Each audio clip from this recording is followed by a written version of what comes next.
Waktu ibadah sore yang diberkati untuk Hari Raya Pondok Daun telah tiba. Di antara semua hal lainnya, Hari Raya Pondok Daun menyajikan dua kata kunci yang tak terpisahkan, berkat Roh Kudus dan buah penginjilan. Keduanya merupakan bagian yang sangat penting. Saya dengan sungguh-sungguh berdoa agar melalui Hari Raya Pondok Daun ini, Bapak dan Ibu akan membuka lebar-lebar pintu Injil ke seluruh dunia, dan agar Roh Kudus hujan akhir akan dilimpahkan kepada semua gereja, semua keluarga, dan kalian semua. Ketika kita mencoba melakukan pekerjaan Injil dengan kekuatan kita sendiri, semuanya tampak mustahil dan sulit, dan sepertinya tidak ada jalan. Pekerjaan Injil ini harus dilakukan oleh kuasa Tuhan. Tidak ada cara lain. Betapa lambat, sulit, dan merepotkannya jika seseorang harus mengolah tanah dan menggali tanah dengan tangan. Namun, jika sekop atau beliung digunakan, itu akan jauh lebih mudah. Bagaimana jika mesin pengeruk atau alat berat digunakan? Bukankah itu akan jauh lebih mudah? Akan jauh lebih baik menggunakan alat seperti cangkul atau sekop, daripada menggali dengan tangan saat membajak tanah. Selain itu, jika mesin pengeruk digunakan, pekerjaan akan menjadi jauh lebih mudah.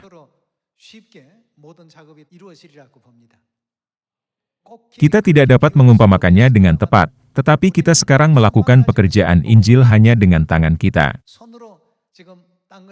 Kita hanya menggarap dan membajak tanah dengan tangan, tetapi Tuhan dapat menggunakan sesuatu yang bahkan lebih kuat daripada mesin pengeruk untuk menyelesaikan semua pekerjaan.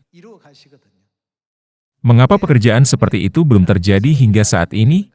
Kita perlu berdoa dengan sungguh-sungguh. Bukankah Tuhan dengan jelas mengatakan bahwa jika kita meminta, itu akan diberikan kepada kita, dan jika kita mencari, kita akan menemukan? Kita harus menjadi orang yang sering mengetuk, mencari dengan rajin, dan meminta dengan sungguh-sungguh. Kita juga harus meminta, mencari, dan mengetuk pintu untuk kuasa Roh Kudus hujan akhir. Melihat iman anak-anak, Bapa Sorgawi dan Ibu Sorgawi akan berkata, sekarang kita dapat membuka pintu, karena mereka akan mengasuh dengan baik anak-anak yang akan datang ke Sion. Mereka telah memiliki kesabaran yang cukup dan mengisi hatinya dengan kasih Tuhan, mempersiapkan diri secara menyeluruh untuk merawat setiap anggota keluarga dengan kasih dan pengabdian. Pada saat itu, Tuhan memberi kita buah. Bukankah Tuhan melihat akhir dari awal? Karena itu, jika buah itu membahayakan anak ini, apakah Dia akan memberi mereka buah? Bahkan jika Dia ingin memberikannya, Dia akan menunggunya. Oleh karena itu, kita harus bersiap. Hal pertama yang perlu kita persiapkan adalah iman kita kepada Tuhan. Judul hari ini adalah, percayakah kamu bahwa aku dapat melakukannya? Saudara-saudari, bagaimana kita harus menjawab ketika pertanyaan seperti itu diajukan kepada kita? Jika Tuhan bertanya, percayakah kamu bahwa aku dapat melakukan pekerjaan penginjilan ke seluruh dunia? Apa yang harus kita katakan? Kita tidak boleh hanya mengatakan, amin, tetapi kita harus benar-benar percaya hal ini. Berapa ukuran planet bumi menurut pandangan Tuhan? Dia melihatnya sebagai sebutir debu pada neraca dan menganggapnya seperti setitik air dalam timba. Lalu, hati siapa yang Dia katakan harus kita miliki di dalam kita? Kita harus memiliki hati Tuhan di dalam kita. Seiring Injil diberitakan di Samaria dan sampai ke ujung bumi, jumlah anggota terus bertambah. Beberapa orang bertanya-tanya, bagaimana kita bisa merawat semua anggota ini? Namun, siapa yang menyertai kita? Bukankah kita memiliki Tuhan yang melihat bumi sebagai sebutir debu pada neraca dan seperti setitik air di timba? Kita harus melakukan pekerjaan Injil dengan Tuhan dalam pikiran, bukan dengan berpikir seolah-olah kita dapat menginjili seluruh dunia, atau menjalankannya dengan kemampuan kita sendiri. Siapa yang mengawasi segala sesuatu di dunia? Tuhan mengawasi segalanya. Karena kita terus melupakan hal itu, kita pasti akan dibebani dengan pikiran seperti, Setidaknya aku harus memiliki kekuatan sebesar ini, atau aku harus bisa merangkul seluruh dunia sendirian. Tidak peduli berapa banyak gereja tumbuh, menjadi sebanyak bintang di sorga. Siapa yang mengatur semuanya? Ketika kita ditanya, percayakah kamu bahwa aku dapat melakukannya? Tanggapan kita harus amin, yang berasal dari iman seperti itu. Hari ini, dengan khotbah berjudul, percayakah kamu bahwa aku dapat melakukannya? Pertama mari kita lihat kitab Matius pasal 9 ayat 27. Mari kita lihat ayat 27. Ketika Yesus meneruskan perjalanannya dari sana, dua orang buta mengikutinya sambil berseru-seru dan berkata, "Kasihanilah kami, hai anak Daud." Setelah Yesus masuk ke dalam sebuah rumah, datanglah kedua orang buta itu kepadanya dan Yesus berkata kepada mereka, "Percayakah kamu bahwa aku dapat melakukannya?" Yesus mengajukan pertanyaan kepada mereka terlebih dahulu. Bukankah ini berarti, jangan mengharapkan sesuatu dariku tanpa iman? Kita maju ke hadapan Tuhan dan berdoa pada subuh, malam setiap hari. Tidak boleh menjadi situasi, di mana tanpa memikirkan Tuhan, kita berdoa seperti biasa, hanya karena pekan doa ini adalah peraturan hari raya Tuhan. Di zaman ini, kita harus berdoa, "Tuhan, kami benar-benar membutuhkan kuasa-Mu untuk menginjili seluruh dunia.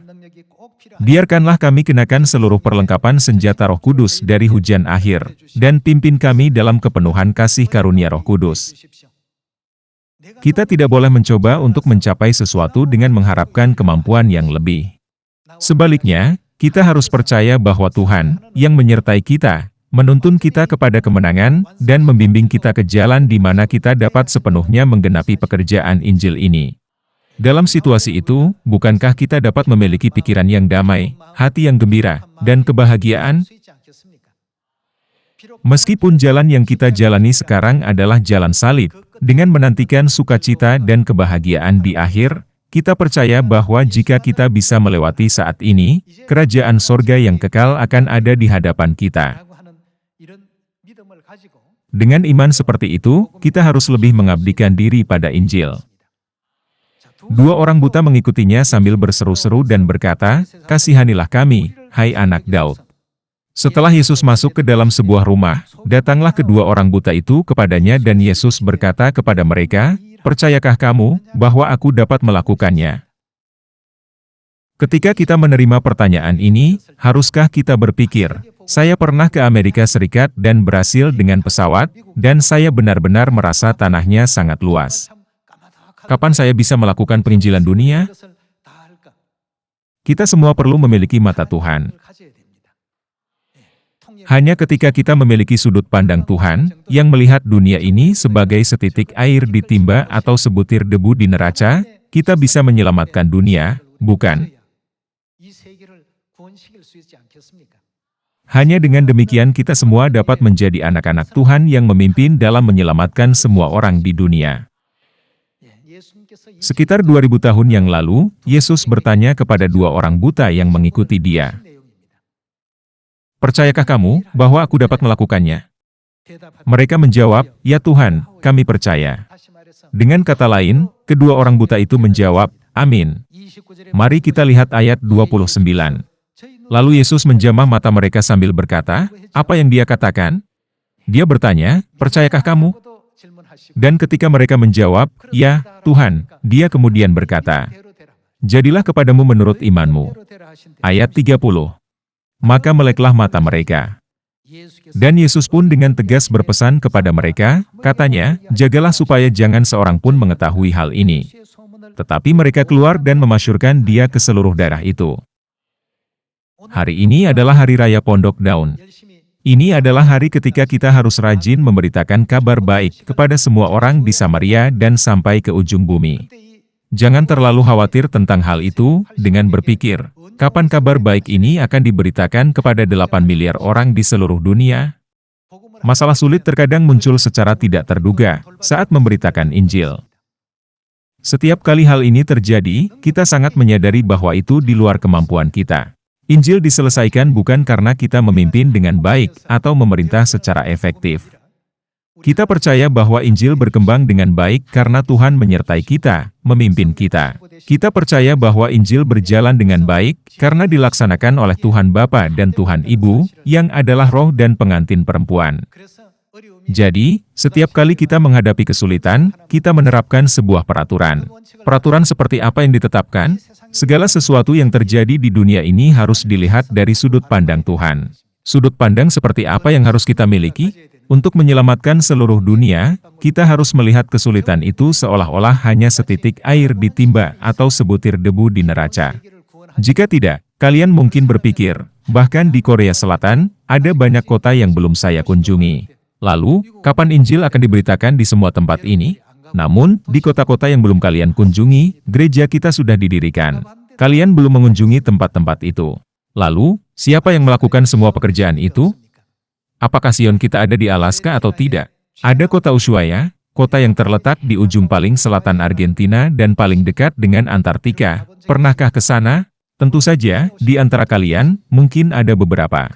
Namun, kebanyakan tidak pernah datang ke sana.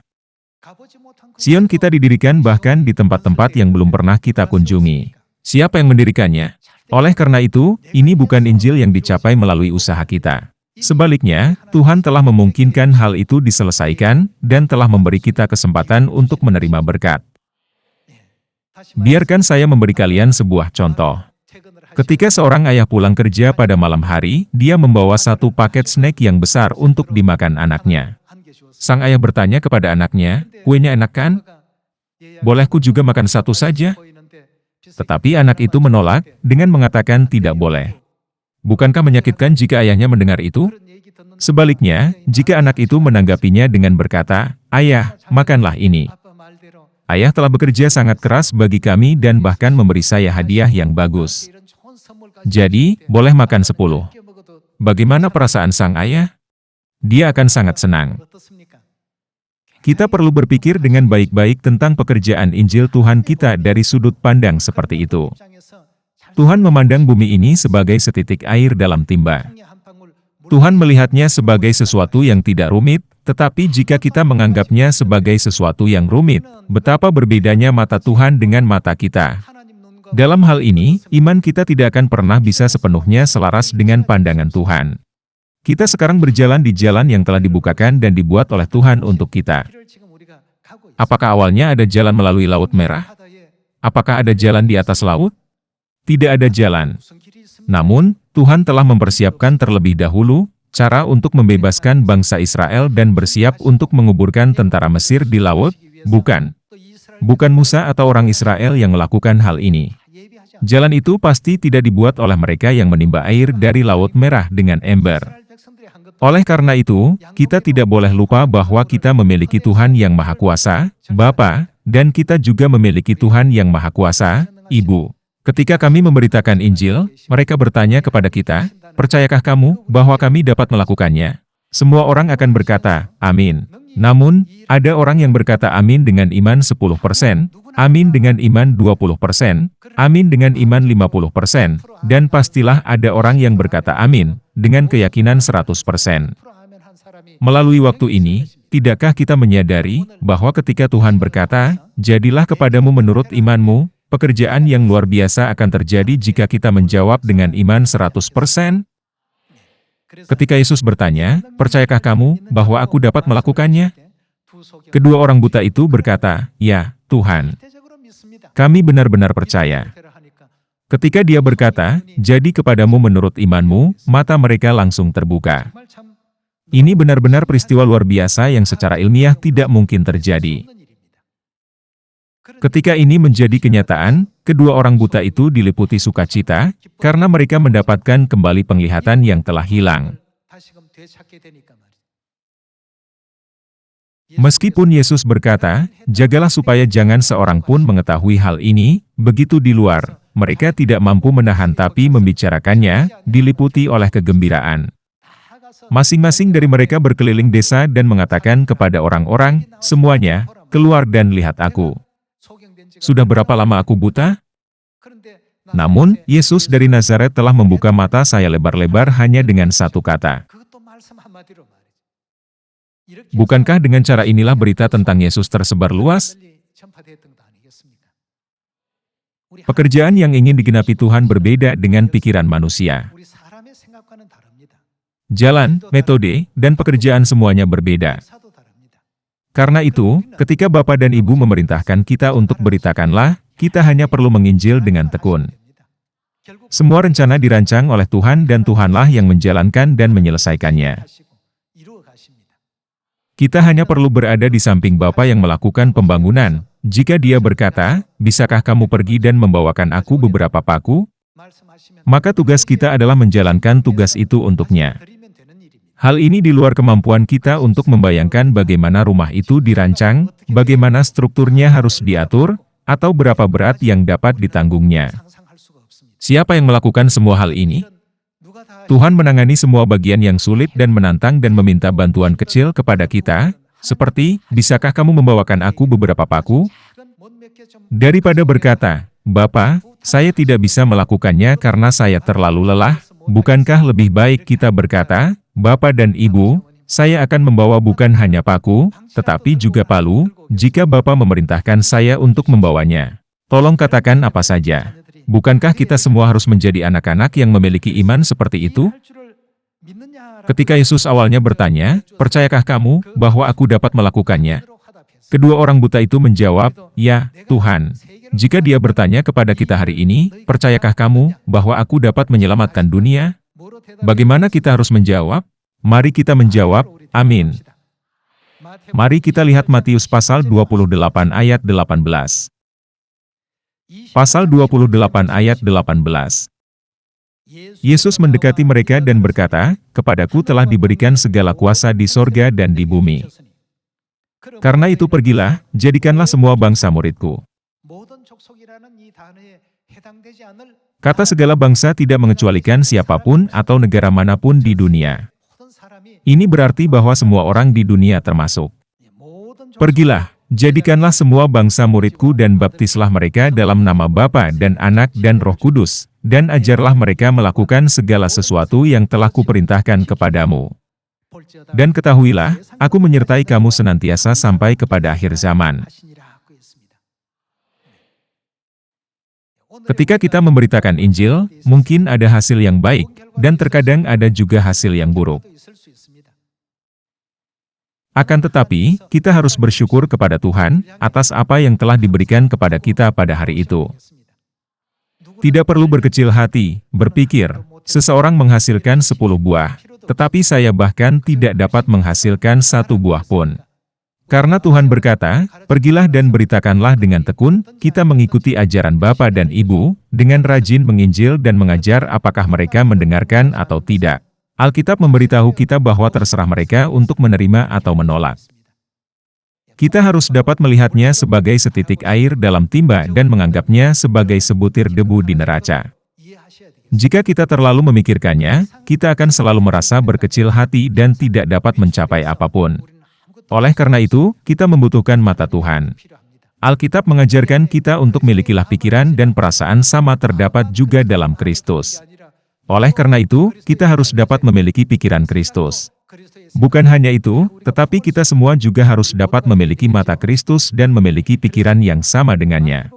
Dalam Matius pasal 28, Yesus berkata, "Aku menyertai kamu senantiasa sampai kepada akhir zaman," dan memerintahkan kita untuk menjadi saksinya dan memberitakan kabar baik Injil kepada segala bangsa. Ini berarti bahwa membangun dan merancang rumah adalah sesuatu yang Tuhan sendiri yang akan melakukannya. Hari Raya Pondok Daun ini diadakan untuk memperingati pembangunan kemah pertemuan. Semuanya, siapa yang mendesain cetak biru kemah pertemuan? Apakah Musa melakukannya? Musa tidak pernah bisa merancang hal seperti itu. Apakah orang Israel melakukannya? Apakah Oholiab dan Bezalel yang melakukannya? Tak satu pun dari mereka yang melakukannya. Tuhan menentukan semua rancangannya. Bukankah Tuhan bahkan memerintahkan bangsa Israel tentang bahan-bahan tersebut sebelumnya? Apa yang Tuhan perintahkan untuk mereka lakukan ketika mereka keluar dari Mesir? Dia memerintahkan mereka untuk meminta barang-barang dari orang Mesir dan membawanya keluar. Pada saat itu, mereka tidak mengerti mengapa Tuhan memerintahkan membawa bahan-bahan tersebut, tetapi pada akhirnya, Semua bahan yang mereka ambil dari orang Mesir, digunakan untuk membangun kemah pertemuan, bukan? Kita harus melangkah maju dengan iman seperti itu, dengan memahami pemeliharaan Tuhan yang mendalam. Kita tidak boleh bergantung pada kemampuan kita sendiri dan menjalankan dengan pola pikir. Saya pandai berbicara, kita juga tidak boleh merasa putus asa dengan berpikir, saya buruk dalam berbicara.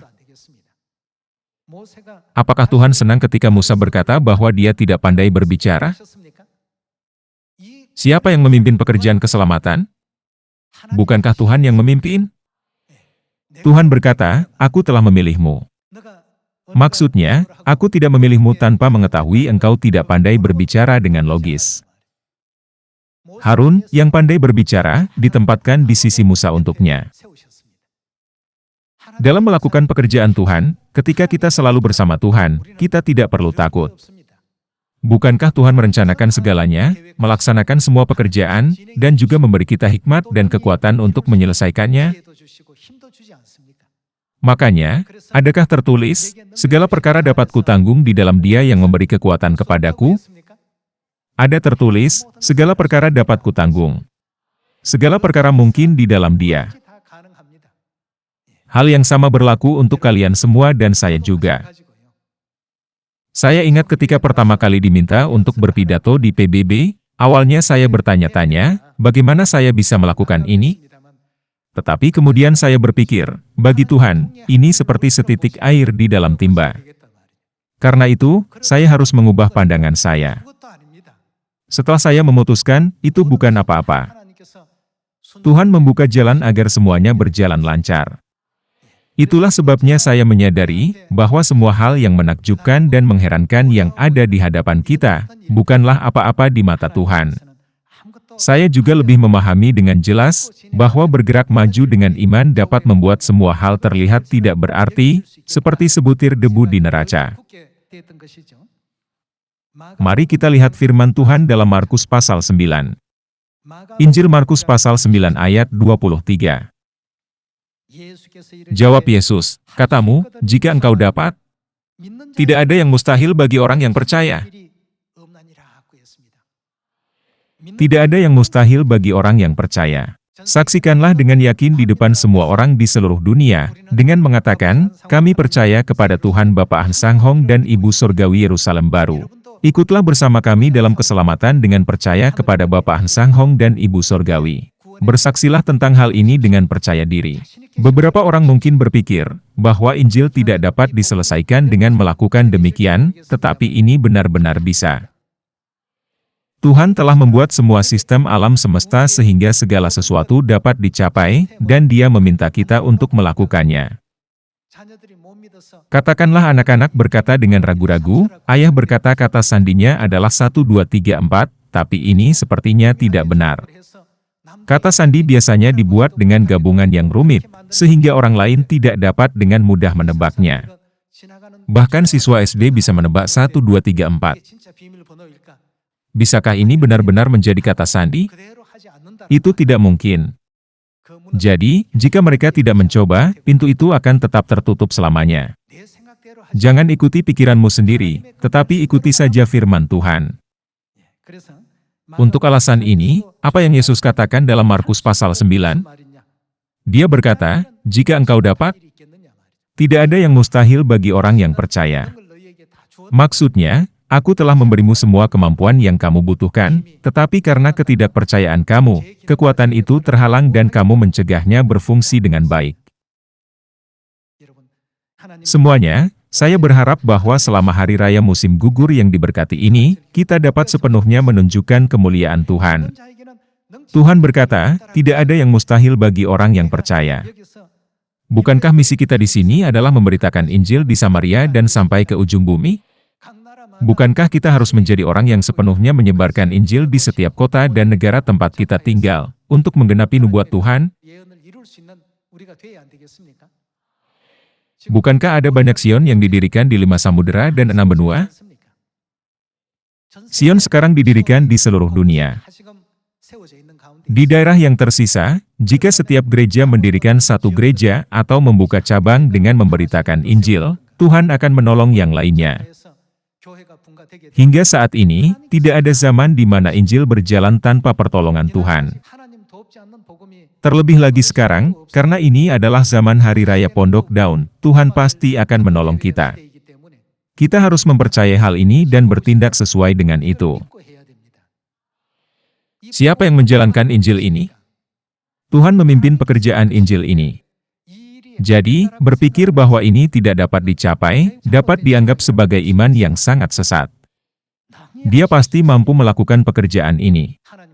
Saya berharap, Anda dan saya bisa menjadi orang yang memiliki mata yang sama dengan mata Tuhan, dan berusaha lebih keras untuk menyelamatkan seluruh dunia.